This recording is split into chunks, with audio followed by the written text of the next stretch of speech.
আমরা আজকে এখানে জমায়েত হয়েছি আসলে সেলে সাউদের উৎসাহ দিতে। আমরা সবাই সেলে সাউদের ভক্ত, সেলে সাউদের উৎসাহ দিতে আমরা এখানে এসেছি।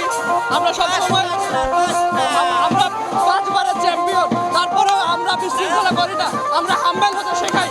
যারা 3 বার চ্যাম্পিয়ন হয়েছে আমরা তাদেরকে বলবো যে তারা যেন হাম্বল হয়, জিনিসটাকে আনন্দের সাথে করে, আর এখানে যেন বিশৃঙ্খলা না করে, আমরা সেটাই চাই। আমরা র্যালি করতেছিলাম, ঠিক ওই সময় কিছু আর্জেন্টিনার সমর্থক 7-আপের বোতলে পানি মিশিয়ে আমাদের ব্রাজিল সমর্থকদেরকে খাওয়ানো খেতে নিয়ে আসছে।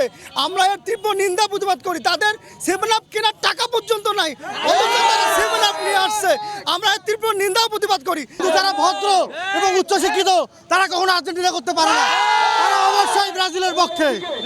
এবং আমরা 2026 ব্রাজিল এক্সামিশন কমপ্লিট করেই ছাড়বো এবং ঠিক আছে, ধন্যবাদ। ব্রাজিল টিমকে উৎসাহ দেওয়ার জন্য আজকে আমরা এখানে নামছি। দ্বিতীয়ত হলো আমরা তাদেরকে শিখাইছি যে কিভাবে একটা দলকে সাপোর্ট করতে হয়, কিভাবে র্যালি করতে হয়। আমাদের থেকে তারা শিখবে, এটা আমরা শিখাই। আমাদের 5টা কাপ, তাদের 3টা কাপ, তারা এটা শিখুক, যে আরো কাপ অর্জন করুক, তারপর আবার তাদের আমাদের মতো শোডাউন দেওয়া শিখুক, এটা আমরা চাই। এটার ওজন অন্যরকম, এটার ওজন অন্যরকম, এটার ওজন কেউ দিতে পারবে না।